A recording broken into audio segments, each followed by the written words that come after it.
اللہ الرحمن الرحیم، کیا کانٹے سے کھانا جائز ہے؟ جی ہاں جی، جائز ہے۔ فرض نماز میں جب امام سورہ فاتحہ پڑھتے ہیں تو کچھ لوگ زور سے آمین کہتے ہیں، کیا زور سے آمین کہنا ٹھیک ہے؟ دیکھیں، اس میں اختلاف ہے۔ جائز تو ہے، زور سے آمین کہنا بھی بہتر کیا ہے۔ امام شافعی رحمہ اللہ تعالیٰ کے نزدیک زور سے آمین بہتر ہے، اور ان کی دلیل ہے مد بہا صوتا، نبی صلی اللہ علیہ وسلم نے آمین کہی اور اپنی آواز کو اونچا کیا۔ تو جبکہ امام ابو حنیفہ رحمہ اللہ تعالیٰ کے نزدیک آمین آہستہ افضل ہے، اس کی وجہ آمین ایک دعا ہے، اور قرآن میں آتا ہے ادعوا ربکم تضرعا وخفیہ، اپنے رب کو چپکے سے پکارو۔ تو دعا میں جہر یہ بہتر نہیں ہے، دعا میں جو ہے سر یعنی آہستہ پڑھنا بہتر ہے۔ تو امام حنیفہ رحمہ اللہ تعالیٰ کا اصول ہے کہ وہ قرآن کو اصل قرار دیتے ہیں اور پھر حدیث میں تعویل کرتے ہیں۔ یہ جو حدیث میں آتا ہے کہ آپ نے اپنی آواز کو اونچا کیا، تو یہ تعلیم ناس کے لیے ایسا ہمیں ملتا ہے۔ نبی صلی اللہ علیہ وسلم بعض دفعہ کوئی بھی کام جو سرن ہوتا تھا جہرن کر دیا کرتے تھے تاکہ پیچھے مقتدیوں کو پتہ چلے۔ یہی وجہ ہے کہ ظہر میں بھی آپ نے جہرن قرات کی ہے، حالانکہ ظہر میں تو جہرن قرات نہیں ہوتی، لیکن چند آیتیں آپ نے جہرن پڑھی ہیں تاکہ مقتدیوں کو پتہ چلے کہ بھئی میں کیا پڑھ رہا ہوں، تاکہ لوگ سیکھیں۔ تو یعنی یہی کہا جاتا، یعنی امام حنیفہ رحمہ اللہ تعالیٰ کی دلیل یہی ہے کہ اگر آپ صلی اللہ علیہ وسلم نے کبھی آہستہ یعنی زور سے آمین کہہ دی ہے تو اس سے اس کا سنت ہونا ثابت نہیں ہوتا، بلکہ وہ تعلیم کے لیے، تاکہ پتہ چلے کہ میں نے اس موقع پہ آمین کہی ہے۔ باقی یہ کہ اختلافی مسئلہ ہے، ان چھوٹے چھوٹے مسائل میں اتنا لڑنا نہیں چاہیے۔ بہرحال ہمارے نزدیک بہتر یہی ہے کہ آمین آہستہ آواز سے کی جائے، کوئی اگر زور سے کہے گا تو یہ بھی ناجائز نہیں ہے۔ کیا چاش کی نماز ظہر کی نماز میں پڑھ سکتے ہیں؟ چاش کا وقت ظہر کا وقت شروع ہوتے ہی ختم ہو جاتا ہے، تو وہ اگر آپ اس وقت میں پڑھتے ہیں تو ایک نارملی یہ کام نوافل کی طرح وہ نوافل ہوں گے، وہ ظہر کے وہ یعنی چاش کی نماز نہیں کہلائے گی پھر وہ۔ بنگلہ دیش سے کسی نے پوچھا ہے، ہمارے گھر کچھ عورتیں آتی ہیں جو دوسروں کے گھر جا کر تبلیغ کرنے کا کہتی ہیں اور پیسے بھی مانگتی ہیں، جب میں منع کرتی ہوں تو غصہ کرتی ہیں، اس بارے میں کچھ وضاحت فرما دیں۔ یہ کیسی تبلیغ ہے بھئی؟ آتی ہیں پیسے بھی مانگتی ہیں، آپ منع کر دیں، ایسا نہ ہو کوئی گڑبڑ ہو رہی ہو تو ان کو سختی سے منع کریں، یہ کیا دھندا لگایا ہوا ہے؟ تو بنگلہ دیش میں تبلیغ والے کام کرتے ہیں تو وہ تو فری میں ہوتی ہیں ساری تبلیغ، اپنا خرچہ، اپنی جان، اپنا مال، اپنا وقت ہوتا ہے۔ تو یہ خاتون مجھے تھوڑا سا گڑبڑ لگ رہی ہیں یہ خواتین۔ عبد القدیر بلند شہر سے، کیا داڑھی رکھنے سے مردانہ قوت بڑھتی ہے؟ اگر میں کہہ دوں ہاں بڑھتی ہے تو عبد القدیر بھائی کیا آپ رکھ لیں گے داڑھی؟ اگر میں کہہ دوں داڑھی رکھنے سے مردانہ قوت بڑھتی ہے، آپ دیکھیں کل جو ہے آپ 1 کروڑ سے زیادہ نوجوان داڑھی رکھنے کا فیصلہ کر لیں گے۔ دیکھیں، داڑھی رکھنے کا براہ راست تو مردانہ قوت سے کوئی تعلق نہیں ہے، کوئی ایسی ریسرچ نہیں ہے، لیکن مینٹلی آدمی اپنے آپ کو مرد سمجھنے لگتا ہے۔ ظاہر ہے داڑھی مردوں کا شعار ہے، نبی صلی اللہ علیہ وسلم نے حکم دیا اعفوا اللحیٰ وقصوا الشوارب، داڑھی بڑھاؤ اور مونچھیں گھٹاؤ، اور اسی طرح آپ صلی اللہ علیہ وسلم نے 10 چیزیں پیغمبروں کی فطرت قرار دی ہیں، ان میں داڑھی بڑھانا بھی ہے۔ تو پیغمبر وہی کام کرتے ہیں جو نیچر کے مطابق ہوتا ہے۔ تو جب پیغمبروں نے داڑیاں بڑھائی ہیں تو اس کا مطلب یہ مردوں کی فطرت ہے۔ عورت کے تو چہرے پہ بال نکل آئے تو اس کو کاٹنے کا حکم ہے اگر داڑھی کی جگہ، تو یہ تو مردوں کی فطرت ہے۔ آپ نر جانور دیکھیں، ان کے داڑیاں ہوتی ہیں، ان کے بڑے بال ہوتے ہیں چہرے پہ۔ تو جب آپ داڑھی رکھیں گے اور آپ کو مردانہ وجاہت محسوس ہوگی تو خود بخود آپ کی مردانہ قوت بھی بڑھے گی، کیونکہ مرد ہونے کا احساس یہی انسان کو مرد بناتا ہے۔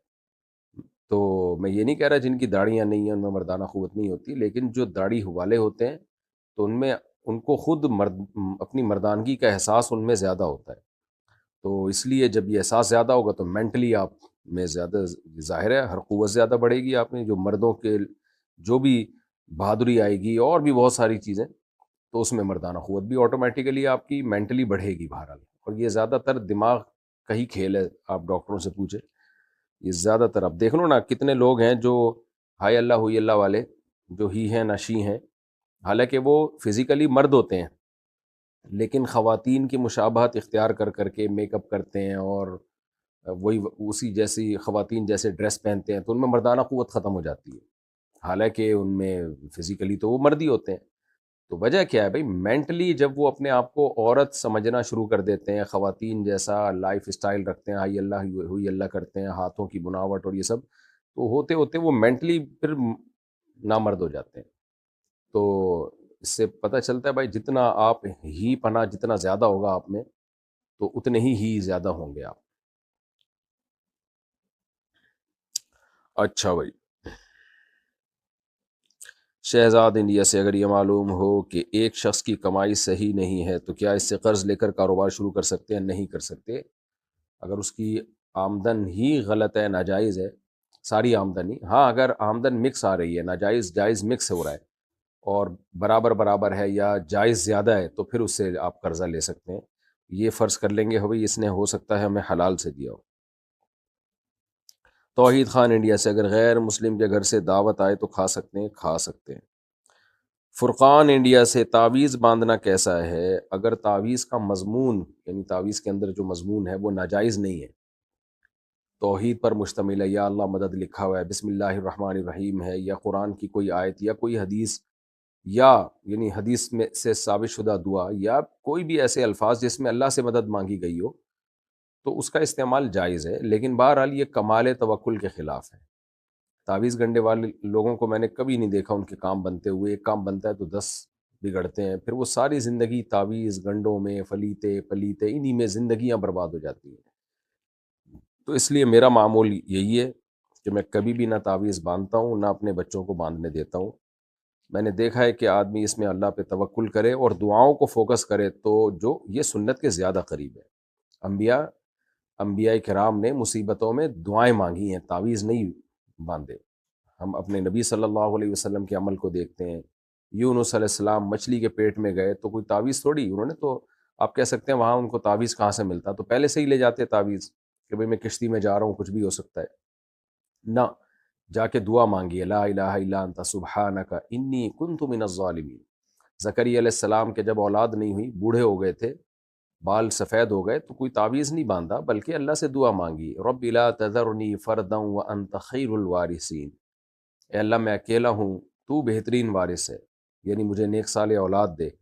تو ہمیں انبیاء کا طرز عمل، یعقوب علیہ والسلام کے بیٹے گم گئے، یوسف علیہ السلام، تو یہ نہیں کہ کوئی ذائچے بنوائے، ذائچے تو ویسے ہی ناجائز ہیں، کوئی تعویذ باندھا انہوں نے، بلکہ اللہ سے ساری زندگی دعائیں مانگی ہیں۔ تو دعاؤں سے کام بنتے ہیں، دعاؤں کو زیادہ فوکس کرنا چاہیے، بلکہ فوکس ہی دعاؤں کو کرنا چاہیے، اسباب اختیار کریں کامیابی کے اور دعاؤں کو فوکس کریں۔ تعویذ گنڈے والے جو ہیں نا دعاؤں سے غافل ہوتے ہیں، ان کی کہ یہ بھی بڑا وبال ہے۔ یاسر بلال راول پنڈی سے، عقیقے کی دعوت پر رشتہ دار تحفے یا پیسے وغیرہ دیتے ہیں، کیا وہ تحفے یا پیسے لے لینے چاہیے؟ لے لینے چاہیے، فری پاکٹ میں آ رہے ہیں، دے لیں۔ لیکن ان چیزوں میں آج کل ایک رسم بن جاتی ہے نا، تو لوگ اس کو ضروری سمجھنا شروع کر دیتے ہیں۔ ایسا اگر کسی علاقے میں ہے تو پھر پہلے سے اعلان کر دینا چاہیے، جب بھی آپ کارڈ بنوائیں یا دعوت دیں، بھائی یہ سب فری پاکٹ کا ہے، پاکٹ نہ کہیں آپ ان کو، خالی فری کا ہے۔ تو پھوکٹ کا مطلب پھر کچھ اور ہوگا، وہ جو ہے نا پھوکٹ کا مطلب تو یہ ہوتا ہے بالکل ہی پھوکٹ ہے، تو وہ ایسا نہ ہو کھانا پیک کر کے گھر میں لے جانا بھی شروع کر دیں۔ تو ان کو بتا دیں بھائی کوئی ہدیہ وغیرہ نہ لے کر آئیں، اگر خاندان میں آپ کی یہ رسم ہے، اور رسم کا مطلب ایسے پتہ چلے گا کہ کسی کو فری میں اس دعوت پہ جاتے ہوئے ذلت محسوس ہو۔ بعض دفعہ یہ ہوتا ہے کہ دوست کی دعوت پہ جا رہا ہوں، گفٹ نہیں لے کر گیا تو وہ کیا سوچے گا، عقیقے کی دعوت پہ جا رہا ہوں، گفٹ نہیں لے کر گیا تو وہ کیا سوچے گا، تو اس ذلت کو مٹانے کے لیے گفٹ شروع ہو جاتا ہے۔ تو یہ گفٹ گیری ہے کہ ہم نے گفٹ دینا ہے، تو پھر ہمارے بچے کا جب عقیقہ ہوگا تو وہ بھی گفٹ لے کر آئیں گے، پھر کمپیئر کیا جا رہا ہوتا ہے، اس نے کم گفٹ دیا، ہم نے زیادہ گفٹ دیا۔ اگر کسی خاندان میں ایسی رسم ہے تو پھر یہ ناجائز ہے، اور یہ سود کے حکم میں ہے کہ ہم نے اتنا دیا تو وہ ہم کو زیادہ دے گا، یعنی ہم نے اس کو فار ایگزامپل 10,000 20,000 30,000 50,000 دیے تو اب وہ 60,000 دے گا، یہ چل رہا ہوتا ہے۔ تو اگر ایسا کوئی مسئلہ نہیں ہے، خوش دلی کے ساتھ لوگ گفٹ دے رہے ہوتے ہیں، کوئی مجبور نہیں ہوتے، تو ٹھیک ہے، اور اگر ایسا نہیں ہے تو پھر یہ ختم کر دینا چاہیے، گفٹ گیری ہے یہ ختم کر دینی چاہیے۔ مائرہ صاحبہ نے پوچھا میں نے ایک استخارہ کیا تھا کہ میرا خاتمہ ایمان پر ہوگا یا نہیں، پہلی دفعہ اس میں نہ آیا، دوسری دفعہ ہاں آیا، کیا یہ استخارہ ٹھیک ہوگا یا نہیں، اور اس طرح کے استخارے کرنا جائز ہے یا نہیں؟ اس طرح کے استخارے عبث فضول حرکت ہے، ٹائم ویسٹنگ ہے، کیونکہ استخارے میں ہاں یا نہ آتا ہی نہیں ہے، یا ہماری اپنی بنائی ہوئی چیز ہے، نہ ہاں آتا ہے نہ آتا ہے۔ بار بار میں اس پہ وضاحت کر چکا ہوں کہ استخارہ ایک دعا ہے، اللہ سے مشورہ نہیں ہے، اللہ سے کبھی مشورہ نہیں لیا جاتا، اللہ تو آرڈر دیتا ہے۔ تو استخارہ تو ایک دعا ہے، اے اللہ یہ کام تیرے علم میں میرے لیے بہتر ہے تو مقدر کر دے، بہتر نہیں ہے تو ہٹا دے اس کو۔ تو یہ جو آپ نے استخارہ کیا ہے فضول کام ہے، اس کے نہ ہاں کا کوئی اعتبار ہے نہ کا کوئی اعتبار ہے۔ ایمان کی حفاظت کے لیے بس آپ اللہ سے دعا مانگا کریں، برائیوں سے بچیں، نیک اعمال کریں، اور ربنا لا تزغ قلوبنا بعد اذ ہدیتنا وہب لنا من لدنک رحمہ انک انت الوہاب۔ یہ دعا کثرت سے پڑھا کریں آپ کہ اللہ میرا، اس کا حاصل یہی ہے اس دعا کا کہ اللہ میرا خاتمہ ایمان پہ اور اعمال صالحہ پہ کرنا۔ عمران خان انڈیا سے، عمران خان تو جیل میں، اچھا سوری، یہ دوسرے عمران خان میں، اگر نماز کے دوران ہنسی آ جائے تو کیا وضو ٹوٹ جاتا ہے؟ میں پہلی دفعہ تو ڈر گیا تھا، عمران خان انڈیا پہنچا دیا گیا عمران خان۔ خیر، اگر نماز کے دوران ہنسی آ جائے تو کیا وضو ٹوٹ جاتا ہے؟ جی ہاں، احناف کے نزدیک جب نماز میں قہقہ لگا کے ہنسی آ جائے تو وضو ٹوٹ جاتا ہے۔ تو اس بارے میں ایک حدیث ہے، اس کی سند پہ اگرچہ کلام ہے، لیکن امام ابو حنیفہ رحمہ اللہ تعالیٰ کا اصول ہے کہ اگر ضعیف حدیث بھی قیاس کے مخالف ہوگی تو ضعیف حدیث کو ترجیح دی جائے گی، بشرطے کہ وہ اس میں ضعف زیادہ شدید نہ ہو۔ اور عین ممکن ہے امام ابو حنیفہ تک جس سند سے یہ حدیث پہنچی ہو وہ سند ٹھیک بھی ہو، یہ اس کا بھی بہت امکان ہوتا ہے کہ ہم تک جس سند سے پہنچی وہ سند ٹھیک نہ ہو، مجتہد تک جس سند سے پہنچی وہ سند ٹھیک ہو۔ بہرحال امام ابو حنیفہ اور صاحبین کے نزدیک، اور فتویٰ بھی فقہ حنفی میں اسی پر ہے، کہ اگر آپ نماز کے دوران کھلکھلا کے ہنس پڑتے ہیں تو آپ کا وضو ٹوٹ جاتا ہے، اور اس کی دلیل وہ حدیث ہے جس میں ایک صحابی کو ہنسی آئی تھی تو آپ صلی اللہ علیہ وسلم نے ان کو وضو بھی لوٹانے کا حکم دیا تھا نماز کے ساتھ ساتھ۔ سہیب صاحب کراچی سے، ارحم نام رکھنا کیسا ہے؟ ٹھیک ہے، جائز ہے جی۔ صابر علی انڈیا سے، میرے والد نے کہا ہے کہ میرے مرنے کے بعد اپنے انکل کو میری قبر پہ مٹی ڈالنے دینا، تو کیا مجھے ان کو مٹی ڈالنے دینے سے منع کرنا ہوگا؟ اچھا، مٹی مت ڈالنے دینا، یہ اس طرح کی وصیتیں شرعاً اس کو پورا کرنا لازم نہیں ہوتا۔ تو اگر آپ کے یعنی انکل کو کہا ہے اور انہوں نے واقعی آپ کے والد کو بہت زیادہ ظلم کیا، بہت ستایا، تو آپ ان کو کہہ دیے گا کہ بھائی میرے والد نے منع کیا تھا، تاکہ انکل کو تھوڑی تنبیہ ہو، لیکن انکل پہ لازم نہیں ہے کہ وہ آپ کی بات مانے، کیونکہ کوئی بھی قبر پہ مٹی ڈال سکتا ہے تو کسی دوسرے کو اس کو روکنے کا حق نہیں ہے۔ تو میرا خیال ہے قبر پہ پھڈے بازی ہوگی بلا وجہ کی، تو بس والد صاحب نے کہہ دیا انکل کو، اگر واقعی انکل بہت بڑے ظالم ہیں، چھوٹی موٹی کوتاہیاں ہر جگہ ہوتی ہیں، تو اس کو تو اگنور کر دینا چاہیے، والد نے اگر کہا بھی ہو تو بھی اگنور کر دیں۔ لیکن اگر واقعی بہت بڑے کوئی ظالم تھے، کوئی بہت ہی ستایا تھا والد کو، تو پھر والد کے دنیا سے جانے کے بعد آپ انکل کو یہ کہہ سکتے ہیں کہ ابا نے آپ کے بارے میں یہ بولا تھا، تاکہ ان کو ہو کہ بھائی یہ باقی میں یعنی بہت ناراض دنیا سے گئے ہیں مجھ سے، یہ بول دیں، لیکن زبردستی بہرحال کوئی نہیں روک سکتا، کیونکہ یہ آپ کے اختیارات میں ہے ہی نہیں کہ آپ ان کو مٹی ڈالنے سے زبردستی روکیں۔ اگر گھر میں خواتین کا سر کھلا رہتا ہے تو کیا لعنت ہوتی ہے؟ عورت کے لیے نامحرم کے سامنے سر ڈھانپنا لازم ہے، محرم کے سامنے لازم نہیں ہے۔ تو اگر خواتین گھر میں سر کھلا رہتا ہے تو یہ جائز ہے، بشرطے کہ وہاں کوئی نامحرم مرد نہ ہو، لیکن بہرحال افضل یہی ہے، حیا کے زیادہ قریب ہے یہ بات کہ سر پہ چادر رہے، یہ جتنا حیا ہوگی شریعت اس کو اتنا زیادہ پسند کرے گی۔ جن گھروں میں حیا کا ماحول ہوتا ہے اللہ تعالیٰ ان گھروں سے محبت کرتے ہیں۔ اس کی مثال ایسے ہے کہ آپ قمیض اتار کے بھی گھر میں گھوم سکتے ہیں، لیکن آپ کے والد آپ کے بھائی اگر گھوم رہے ہوں تو مردوں کی بات کر رہا ہوں، تو مرد قمیض نہیں اتار کے گھومتے ان کے سامنے، تھوڑی حیا آتی ہے انسان کو، یار ابا بولیں گے کیا ننگا پتنگا پھر رہا ہے، کپڑے پہن تمیز سے. تو اب آپ اس میں یہ کہیں کہ شرعن جو ہے عین بھی بڑا گاڑھا نکالیں کہ کرتا پہننا شرعن لازم نہیں ہے، میرے ذمے تو صرف یہ لازم ہے کہ ناف سے لے کے گھٹنے تک میں کور کروں، اس کو ڈھانپ کے رکھوں. تو ناف سے گھٹنے تک میں نے ایک دھوتی باندھی ہوئی ہے، اب میں ایسے ہی گھوموں گا. ظاہر ہے کہا جائے گا بے حیا آدمی ہے، عجیب حیا کے خلاف کام کر رہا ہے. حیا کا تقاضا یہ کہ پراپر ڈریس پہنا جائے. تو اسی طرح خواتین کے لیے سر ڈھانپے بغیر گھومنا بھی گھر میں جائز ہے، لیکن حیا کا تقاضا، میں یہ نہیں کہہ رہا جو سر نہیں ڈھانپتی وہ بے حیا ہے، بے حیا ہیں، لیکن بہرحال حیا کے زیادہ قریب یہی ہے کہ سر کو ڈھانپنے. اچھی بات ہے یہ. مفتی صاحب نماز میں بہت وسوسے آتے ہیں، اس کا حل کیا ہے؟ اس کا حل یہی ہے کہ آنے دیں اور اس سے پریشان نہ ہو، وسوسوں کو نکالنے کی بھی کوشش نہ کریں، آنے دیں اور اپنے کاموں میں مشغول رہیں. آپ نماز پڑھیں، اس کے بعد جو آپ کی ایکٹیویٹیز ہیں اس کو پورا کریں اور ان سے پریشان نہ ہو. وسوسوں سے جو جتنا زیادہ پریشان ہوگا وسوسے اور زیادہ آئیں گے.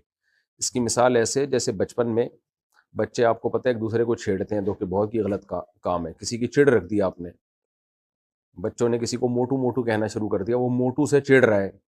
جب چڑے گا تو بچوں کو اور ہنسی آتی ہے، وہ اور چھیڑتے ہیں اس کو، وہ اور غصہ کرتا ہے کہ کیوں مجھے موٹو بول رہے ہو، کیوں مجھے موٹو بول رہے ہو، اور غصہ کرتا ہے. تو اس کا خیال ہوتا ہے کہ اس غصہ کرنے سے سامنے والا ڈر جائے گا. نہیں بھائی نہیں، آپ جب جتنا غصہ کریں گے تو بچے تو کہہ ہی اس لیے رہے ہیں تاکہ آپ کو غصہ آئے، تو وہ اور کھیلتے ہیں. تو اس کا حل یہ ہے کہ آپ غصہ کرنا چھوڑ دیں اور آپ بھی ان کے ساتھ شریک ہو جائیں. ہاں بھائی ٹھیک ہے ہم تو موٹو ہیں ماشاء اللہ، ایسے ہی کہہ دیں. تو وہ تھوڑی دیر میں جب دیکھیں گے کہ اس پہ اثر ہی نہیں ہو رہا موٹو پہ، تو یہ وہ پھر بولنا چھوڑ دیں گے اس کو.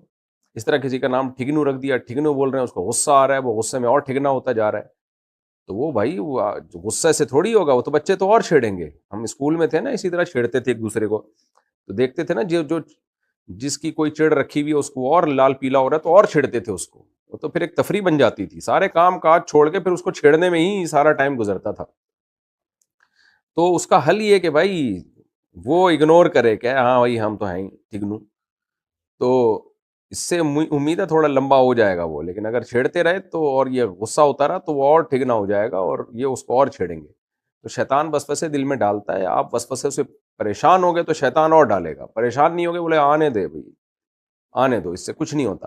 نہ اس سے انسان کافر ہوتا ہے، نہ اس سے گناہ ملتا ہے.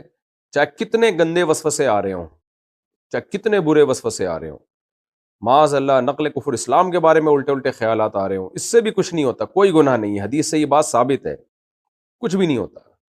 تو خود بخود انسان کافر نہیں ہو جاتا، بیٹھے بیٹھے منہ سے بولنا پڑتا ہے اور اس کے تقاضوں پر عمل کرنا پڑتا ہے تب جا کے ہوتا ہے. ایسے نہیں ایسے طلاق کے وسوسے بیٹھے بیٹھے لوگوں کو آنا شروع ہو جاتے ہیں. تو آنے دو. تو ٹینشن لوگے تو یہ وسوسے اور آئیں گے، کم نہیں ہوں گے. یہ اور اعوذ باللہ من الشیطان الرجیم بھی پڑھ لیا کریں، لا حول ولا قوت الا باللہ بھی پڑھ لیا کریں. بس ایک دو دفعہ پڑھ لیا کریں، یہ نہیں کہ اب اسی کو پڑھتے رہیں بیٹھ کے. وسوسے کے مریض ایسا کرتے ہیں، کوئی دعا بتا دو اسی کو پڑھتا رہے گا، ہر وقت مسلط کر لے گا اپنے اوپر. تو بھائی وہ تو آپ نے مسلط کر لیا نا اپنے اوپر، مسلط کرنے سے تو اور آئیں گے وسوسے. بارش کی وجہ سے قبر بیٹھ جائے تو کیا مٹی سے برابر کر سکتے ہیں؟ جی کر سکتے ہیں. اگر تازہ قبر ہے، بہت پرانی قبر ہو جائے، 10 سال تقریباً گزر جائیں، تو 10 سال میں کراچی میں عام طور پر جو زمین ہے جس طرح کی، میت بالکل ختم ہو جاتی ہے. تو اس میں پھر دوسرا مردہ بھی دفنانا جائز ہے اگر ضرورت ہو تو. لیکن اگر کوئی جو ہے وہ اس میں مٹی کو نہ بھی ٹھیک کرے تو بھی ٹھیک ہے، لیکن ٹھیک کر دے تو بھی ٹھیک ہے، کوئی حرج نہیں ہے اس میں. اچھا بھائی.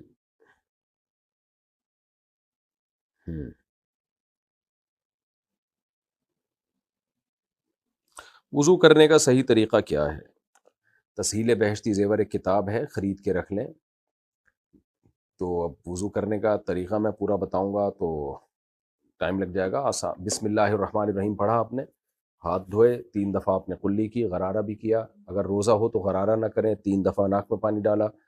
اور اگر لوٹے وغیرہ سے وضو کر رہے ہیں تو ایسے چلو میں پانی لیا اور ایسے کر کے 3 دفعہ منہ دھو لیا. نلکے سے ہے تو ایسے کر کے دھو لیا 3 دفعہ منہ. داڑھی کا، میری تو چھوٹی داڑھی ہے، میں پوری داڑھی بھگو لیتا ہوں. اگر گھنی داڑھی ہے تو بس داڑھی کا ایسے کر کے خلال کر لیں. اور پھر اس کے بعد ہاتھ سے یہاں شروع کریں، کونی تک ہاتھ دھوئیں، یوں کر کے نہیں دھونا چاہیے، ہاتھ یوں کر کے دھونا چاہیے، کیونکہ قرآن میں فَاغْسِلُوا وُجُوهَكُمْ وَأَيْدِيَكُمْ إِلَى الْمَرَافِقِ، ید کو مرفق تک پہنچانا ہے، یعنی قرآن سے اشارہ ملتا ہے کہ یہاں سے شروع کرنا ہے دھوتے ہوئے اور یہاں لے کے جانا ہے۔ لوگ یوں کر کے الٹا دھو رہے ہوتے ہیں، ہو تو جاتا ہے وضو تو یوں یوں کر کے دھوئیں، تو ایسے بہتر ہے 3 دفعہ چلو لیں پانی میں، 3 دفعہ ایسے ہاتھ کو اچھی طرح مس لیں۔ لوگ پانی بہت استعمال کر رہے ہوتے ہیں، ہاتھ نہیں مسل رہے ہوتے، اس سے پانی ضائع ہوتا ہے۔ تو ایسے نلکا کھولا، یوں کھولا اور نلکا بند کیا اور دونوں ہاتھ ملا کے یوں کیا، یا ایک ہاتھ سے بھی یوں کریں، یوں ایسے، نہیں تو نلکے سے ایسے بھی کر لیں، ایک ہی دفعہ میں اچھی طرح دھل جاتا ہے۔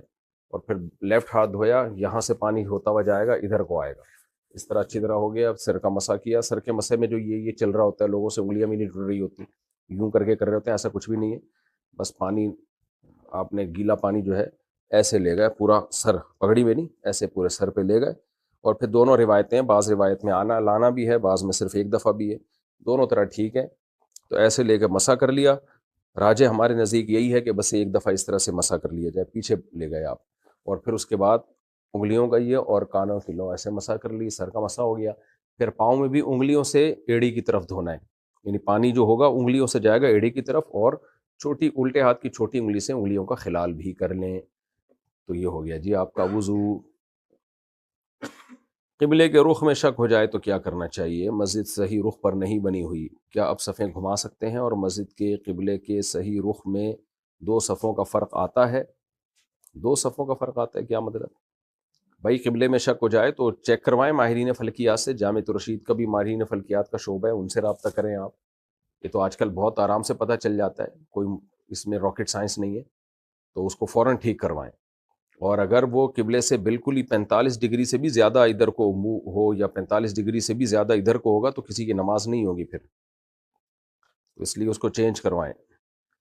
کیا عدت کے بعد کسی اور مرد سے نکاح کر سکتے ہیں؟ اپنے شوہر سے 5 یا 10 سال بعد کبھی بھی نکاح کر سکتے ہیں۔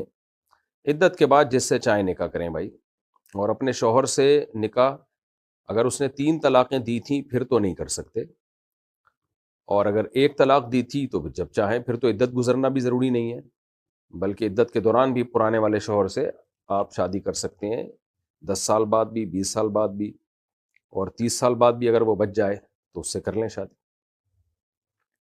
اچھا بھائی، میرا ایک جگہ رشتہ ہوا ہے لیکن میں نے استخارہ کروایا ہے، تو انہوں نے مجھے دعا پڑھنے کو بولی ہے، اللہم انا الیہ و انا الیہ راجعون۔ انا للہ تو سنا تھا، یہ آج انا الیہ و انا للہ ہوگا میرا خیال، اس کا کیا مطلب ہے؟ کیا یہ رشتہ صحیح نہیں ہے؟ دیکھیں استخارہ کروانے سے رشتے کا نہیں پتہ چلتا کہ ٹھیک ہے کہ غلط ہے، استخارہ تو دعا ہے، باقی یہ کہ جہاں رشتہ ہوا ہے استخارہ تو ویسے ہی کر لینا چاہیے، باقی کرنا وہی چاہیے جو آپ کے ذہن میں آ رہا ہے، اگر وہ اچھا رشتہ ہے تو ہاں کر دیں، اچھا نہیں ہے تو نہ کر دیں، اور مشورہ بھی لیں لوگوں سے اس کے بارے میں۔ باقی یہ جو دعا ہے انا اللہم انا الیہ و انا الیہ راجعون، اس کا کیا مطلب ہے؟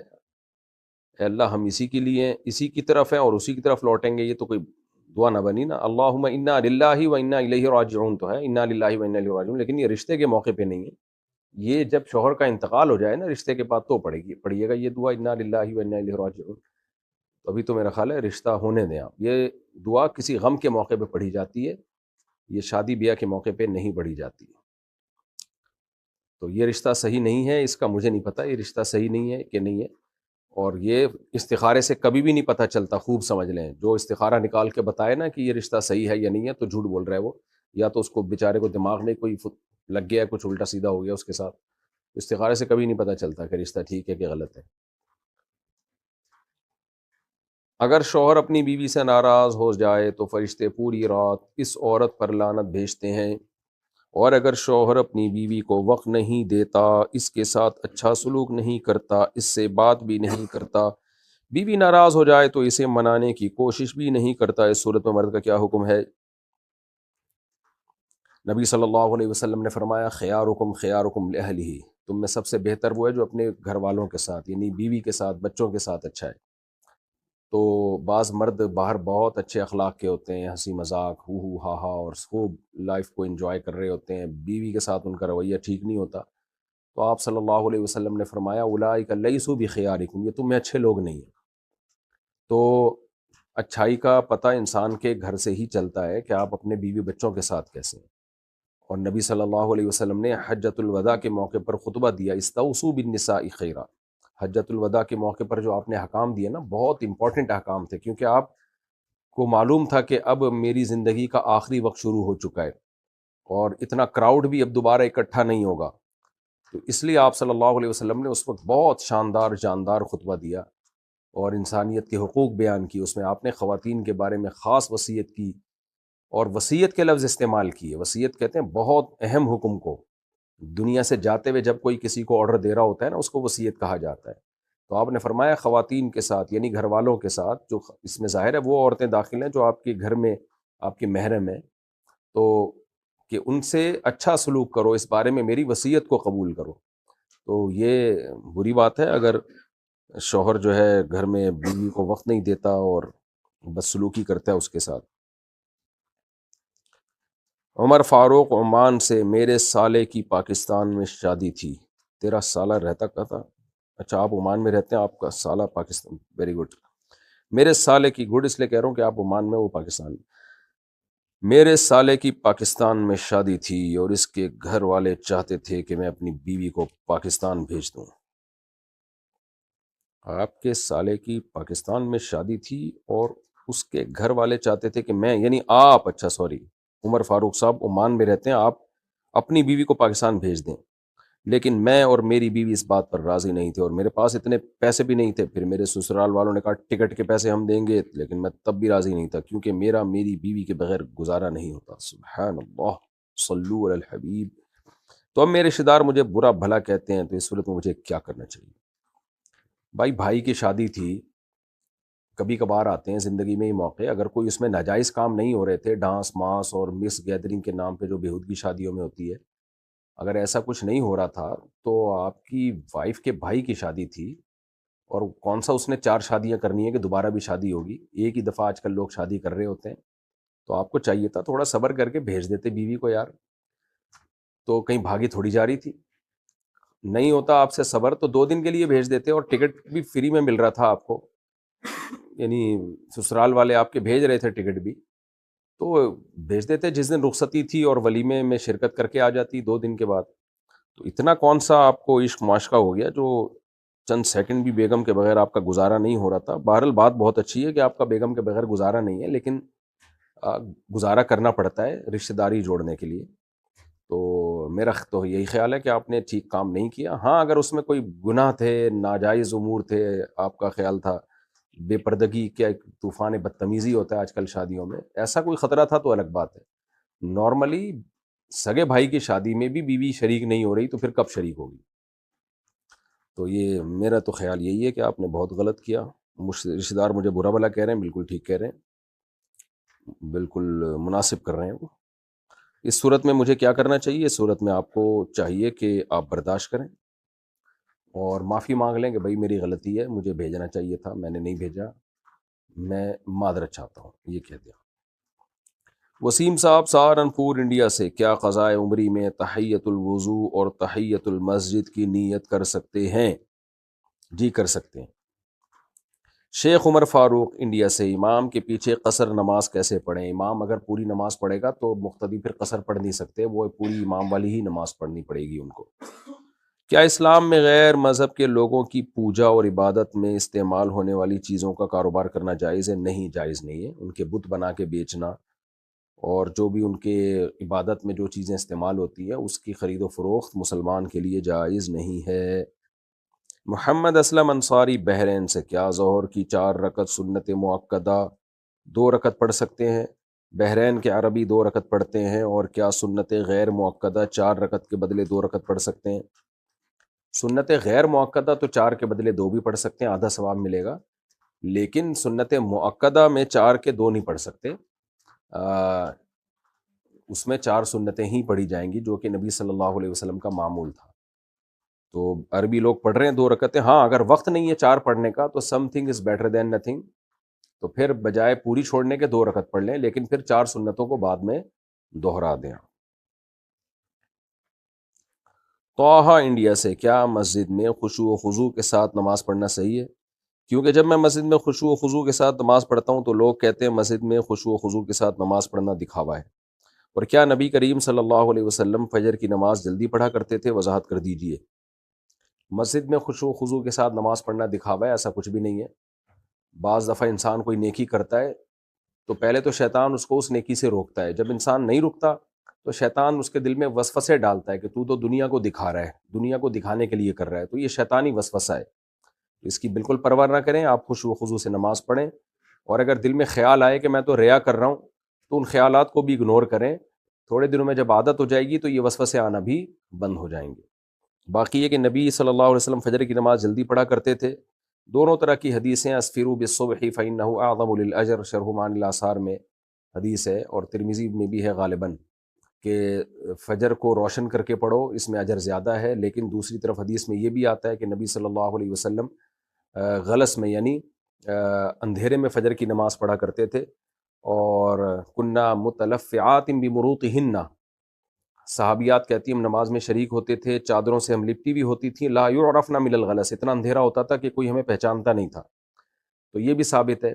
تو راجح بات یہی ہے کہ اگر کوئی رات کو تہجد میں اٹھا ہوا ہو، یا کوئی قوم ایسی ہو جو تہجد میں رات کو اٹھتی ہو، جیسے صحابہ کرام میں تو میجورٹی رات کو تہجد پڑھتی تھی، تو ان کے لیے تو اول وقت میں ہی فجر پڑھنا افضل ہے۔ لیکن جب ایسا نہ ہو، جیسے کہ ہماری سوسائٹی میں 1% لوگ بھی نہیں ہیں جو تہجد پڑھتے ہیں، اور فجر کی نماز ہی 1% نہیں پڑھ رہے، تو تہجد کہاں پڑھیں گے؟ تو ایسے موقع پہ جماعت کی کثرت کے لیے، تاکہ لوگ زیادہ سے زیادہ جماعت میں شریک ہوں، فجر کو دیر سے پڑھنا چاہیے، کیونکہ جہاں دو حکمتیں ٹکرا رہی ہوں تو اس میں جماعت کی فضیلت والی حکمت کو شریعت نے یعنی ترجیح دی ہے۔ جیسے ایک عشاء کی نماز کے بارے میں آپ صلی اللہ علیہ وسلم نے فرمایا کہ اگر مجھے مشقت کا خوف نہ ہوتا تو میں تمہیں حکم دیتا کہ 1/3 رات تک عشاء کی نماز کو مؤخر کرو، لیکن مؤخر کیا نہیں، وجہ اس کی ہے کہ لوگ سو جائیں گے، جماعت میں شریک نہیں ہو سکتے۔ تو اسی طرح فجر کو اگر جماعت میں اول وقت میں آج کل ہم پڑھنا شروع کر دیں تو لوگوں کے لیے پہلے ہی اٹھنا بہت مشکل ہے، اور لوگ جماعتوں سے نکلیں گے، یعنی جماعت نہیں ملے گی۔ تو اس لیے احناف کا قول بہرحال یہی ہے کہ جماعت سے جب فجر پڑھنی ہو محلے میں تو لیٹ یعنی روشنی میں شروع کی جائے وہ نماز، تاکہ زیادہ سے زیادہ لوگ جماعت کی نماز میں شریک ہو سکیں، یعنی لوگوں کو سہولت دینی چاہیے، لوگوں پہ مشکلات نہیں کھڑی کرنی چاہیے۔ البتہ رمضان میں چونکہ سب اٹھے ہوئے ہی ہوتے ہیں، اس لیے پھر اول وقت میں پڑھنے کا کہا جاتا ہے کہ اب دیر سے پڑھنے میں کوئی حکمت نہیں ہے، کوئی فائدہ نہیں ہے، کوئی مصلحت نہیں ہے، بلکہ اور لوگوں کو حرج اور لوگ تنگی میں مبتلا ہوں گے، تو ایسی کنڈیشن میں پھر فجر کو اول وقت میں پڑھا جائے گا۔ لیکن نارملی جب جماعت مسجد میں قائم کی جائے تو فجر کو تاخیر سے پڑھنا چاہیے، لیکن اتنی تاخیر نہ ہو کہ سورج نکل جائے، اتنی تاخیر ہو کہ جب جماعت کی نماز ختم ہو تو اتنا ٹائم باقی ہو کہ اگر کسی کی کسی وجہ سے نماز نہیں ہوئی ہے تو وہ وضو کر کے نماز کو لوٹا سکے، یعنی 10 سے 15 منٹ کا وقف، یعنی جب آپ سلام پھیرے نا فجر کا تو 15 منٹ یا 10 منٹ کم از کم باقی رہنے چاہیے سورج نکلنے میں۔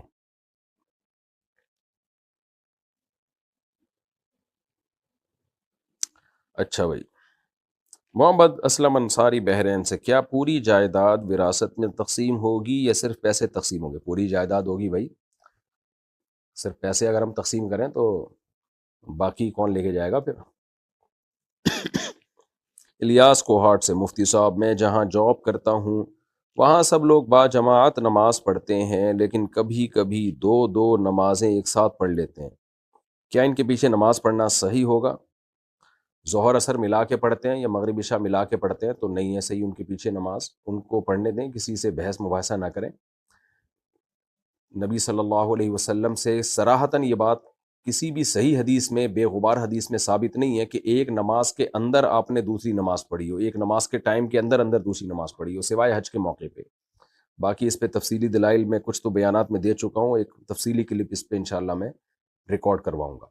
وہ احادیث جس میں ملتا ہے کہ نبی نے دو نمازیں اکٹھی پڑھی ہیں اس طور پر کہ ایک نماز کو دوسری نماز کے وقت کے اندر داخل کر دیا، تو وہ حدیثیں یا تو اس موضوع پر صریح نہیں ہیں، اور اگر صریح ہیں تو صحیح نہیں ہیں، یعنی بے غبار حدیث ایک بھی ہمیں نہیں ملتی ہے۔ ہاں حج کے موقع پہ ایک الگ بات ہے، وہاں ثابت ہے۔ تو جو ہمیں روایات ملتی ہیں اس میں ظہر کو مؤخر کیا اور عصر کو مقدم کیا، کبھی کبھار، وہ بھی ہمیشہ معمول نہیں تھا، اور مغرب کو بھی مقدم کیا، یعنی مغرب کو آخر وقت میں اور عشاء کو اول وقت میں، اس طرح سے جمع کرنا تو بے غبار طریقے سے ثابت ہے، وہ بھی کبھی کبھار، معمول نہیں تھا۔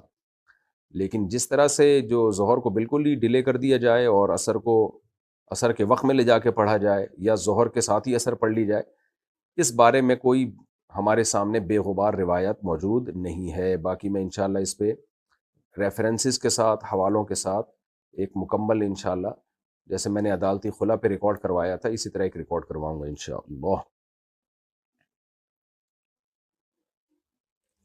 کیا اونچی ہیل پہننا جائز ہے اور اس کی کیا مقدار ہونی چاہیے؟ بھائی اونچی ہیل پہننا جائز ہے، اب یہ تو خواتین پہنتی ہیں، اب ان کی کیا مقدار ہونی چاہیے وہ خواتین کو ہی پتہ ہوتا ہے کہ ہم کتنی اونچی ہیل افورڈ کر سکتے ہیں۔ بعض دفعہ اتنی اونچی ہیل ہوتی ہے کہ چلا نہیں جا رہا ہوتا، گرنے کا خطرہ ہوتا ہے۔ بعض دفعہ ہیل کا سائز اس لیے بھی اونچا رکھا جاتا ہے کہ جب کسی کی دھنائی کرنی ہو تو پھر طبیعت سے اس کی دھنائی ہو جائے، تو اس دھنائی کے لحاظ سے بھی سائز ہیل کا چینج ہو سکتا ہے۔ بھائی کو قرضہ دینے کے بعد ان سے تحفہ لینا جائز ہے؟ جو تحفہ وہ قرضہ لینے سے پہلے بھی دیتے تھے، جی جائز ہے۔ اگر وہ پہلے بھی دیتے تھے، اس کا مطلب وہ دباؤ میں آ کے نہیں دے رہے۔ اگر بستی کے کچھ لوگ امام سے ناراض ہوں تو کیا اس کی امامت قبول ہوگی؟ امام ایک ایسی مخلوق ہے جس سے کبھی بھی محلے والے خوش ہوتے نہیں ہیں، کچھ خوش ہوں گے، زیادہ تر ناراض ہوں گے، تو وہ ایک ملامتی ہی چیز بیچارہ بنا رہتا ہے ہر وقت۔ لیکن بہرحال کوئی معقول وجہ ہے امام سے ناراض ہونے کی، معقول، خدا نخواستہ کوئی کرپٹ امام ہے، چوری چکاریاں کرتے ہیں خدا نخواستہ، یا چندے کے پیسوں میں گھپلے مار رہے ہوتے ہیں، تو کوئی معقول وجہ ہے تو پھر ایسے شخص کو امامت سے معزول کر دینا چاہیے۔ باقی نماز ہر ایک کے پیچھے ہو جاتی ہے، جب تک توحید پرست ہے، مسلمان ہے، نماز ہو جائے گی۔ انڈیا سے کسی نے پوچھا ہے، میرے شوہر نے 4 سال پہلے مجھے 3 طلاق ایک ساتھ دے دی تھی، اور پھر کہیں سے فتویٰ لیا کہ 3 طلاق ایک ہی ہوتی ہے۔ میرے گھر والوں نے بھی اس بات کو مان لیا، پھر میں اپنے شوہر کے ساتھ ہی رہنے لگی۔ پھر جب میں نے آپ کے بیان سنے تو مجھے یہ بات معلوم ہوئی کہ یہ صحیح نہیں ہے۔ میں نے اپنے شوہر کو بھی آپ کا بیان سنایا تو انہوں نے یہ کہا کہ میں نے اس وقت غصے میں کہہ دیا تھا، میرا طلاق دینے کا ارادہ نہیں تھا، تو اس صورت میں ہمیں کیا کرنا چاہیے؟ کیا ہماری طلاق ہو گئی ہے یا نہیں ہو گئی ہے؟ آپ اپنے شوہر سے علیحدگی اختیار کر لیں۔ اس کی وجہ ہے کہ قرآن میں بھی ہے کہ 3 طلاقوں کے بعد رجوع کا حق نہیں ہے، اور قرآن نے کہیں بھی یہ فرق بیان نہیں کیا کہ اکٹھی دی ہوں یا الگ الگ دی ہوں، یہ فرق گڑھا گیا ہے، بنایا گیا ہے۔ سورۃ طلاق میں تو بہت وضاحت کے ساتھ اللہ نے کہا ہے کہ طلاق تقسیم کر کے دیا کرو، طلقوہن لعدتہن، اور اس کی حکمت بھی اللہ نے بیان کی، لا تدری لعل اللہ یحدث بعد ذلک امرا، تقسیم کر کے اس لیے دو کہ تاکہ رجوع کا حق باقی رہے، شاید اللہ رجوع کی کوئی صورت پیدا کر دے۔ اس سے صاف پتہ چلتا ہے اگر اکٹھی دے دیں تو رجوع نہیں ہو سکے گا۔ اور پھر ہمیں کوئی ایک صحابی بھی نہیں ملتے، کوئی ضعیف روایت بھی نہیں ملتی کہ کسی نے اکٹھی 3 طلاقوں کو رخصتی کے بعد اکٹھی ایک مجلس کی 3 طلاقوں کو ایک قرار دیا ہو، کوئی صحیح حدیث بھی نہیں ملتی ہمیں اس بارے میں۔ حضرت رکانہ کی ایک بالکل ضعیف روایت بیان کی جاتی ہے، اور اس میں جو صحیح حدیث ہے حضرت رکانہ کی جو صحیح سند کے ساتھ ثابت ہے، اس سے تو اکٹھی 3 طلاقوں کا 3 ہونا پتہ چلتا ہے۔ تو اس بارے میں اہل حدیث حضرات نے بہت لفاظی کی ہے، بہت باتوں کو گھماتے ہیں، وہ کبھی بھی سیدھا جواب نہیں دیتے۔ جب ہم ان سے مطالبہ کرتے ہیں کہ بھئی اس بارے میں کسی صحابی، ایک صحابی سے تو دکھا دو، جبکہ ہمارے پاس تو بہت سارے صحابہ کے فتوے ہیں، تو وہ پھر کہتے ہیں علماء دیوبند نے یہ لکھا، فلاں علماء دیوبند نے، بھائی علماء دیوبند نے بھی اگر لکھ دیا تو غلط لکھا ہے، تو میجورٹی تو علماء دیوبند کی 3 طلاق کو 3 ہی مانتی ہے، تو غلطی تو ہر انسان سے ہو سکتی ہے۔ دلیل سے بات، دلیل کا جواب دلیل سے ہونا چاہیے، یہ تو نہیں ہونا چاہیے فلاں نے، اگر آپ نے ریفرنس دینا ہی ہے تو پھر چاروں مجتہدین کا دیں، اماموں کا دیں، جن کو پوری دنیا نے فالو کیا، امام حنیفہ، امام مالک، امام شافعی، امام احمد بن حنبل، چاروں کے نزدیک اکٹھی 3 طلاقیں 3 ہوتی ہیں، حالانکہ ان کے تو کتنے سارے مسائل میں ان کا اختلاف ہے۔ تو اس لیے یہ آج کل کے جو علماء ہیں نا، ان کے اختلاف وہ اختلاف نہیں ہے، جب ایک دفعہ کسی مسئلے پر اجماع ہو جائے تو پھر وہ اس میں پھر اختلاف کرنے کی اجازت نہیں ہے۔ ابن تیمیہ رحمہ اللہ نے یہ مسئلہ اٹھایا تھا 7ویں صدی میں، اس سے پہلے تو لوگ 3 کو 3 ہی کہتے تھے۔ علامہ طحاوی نے اگرچہ لکھا ہے کہ بعض لوگ اس طرف گئے ہیں کہ 3 ایک ہوتی ہیں، لیکن آخر میں یہ ثابت کیا ہے کہ اس پر اجماع ہے کہ اکٹھی 3 طلاقیں 3 ہی ہوتی ہیں۔ تو اس سے پتہ چلتا ہے کہ امام طحاوی کے دور میں ہو سکتا ہے کچھ لوگوں نے، جو شیعہ وغیرہ تو یہی کہتے ہیں کہ بعض کہتے ہیں کہ 3 ایک بھی نہیں ہوتی، تو اہل سنت والجماعت جو قرآن و سنت کو حجت مانتے ہیں، ان کے نزدیک اکٹھی 3 طلاقیں 3 ہی ہوتی ہیں۔ محمد ایوب خان حیدرآباد سے، اب لوگ جو فتویٰ لے لیتے ہیں اہل حدیث سے، پھر ساری زندگی ان کا ضمیر بھی ان کو ملامت کرتا ہے کہ یار ہم نے کام الٹا ہی کیا ہے کہ فتویٰ دے کے رکھا ہوا ہے ہم نے، حالانکہ زبان سے ہوش و حواس میں 3 طلاقیں انہوں نے نکالی ہوتی ہیں۔ تو میں ان سے کہتا ہوں جب آپ طلاق نکال رہے تھے، کیا اس وقت آپ کے ذہن میں نہیں تھا کہ یہ قصہ ہمیشہ کے لیے ختم ہو رہا ہے؟ تو فتوے تو مارکیٹ میں ہر طرح کے مل جائیں گے آپ کو، آپ غامدی صاحب سے فتویٰ لیں تو وہ تو بالکل ہی آؤٹ قسم کا فتویٰ ملے گا آپ کو، تو ہر طرح کے فتوے مارکیٹ میں اویلیبل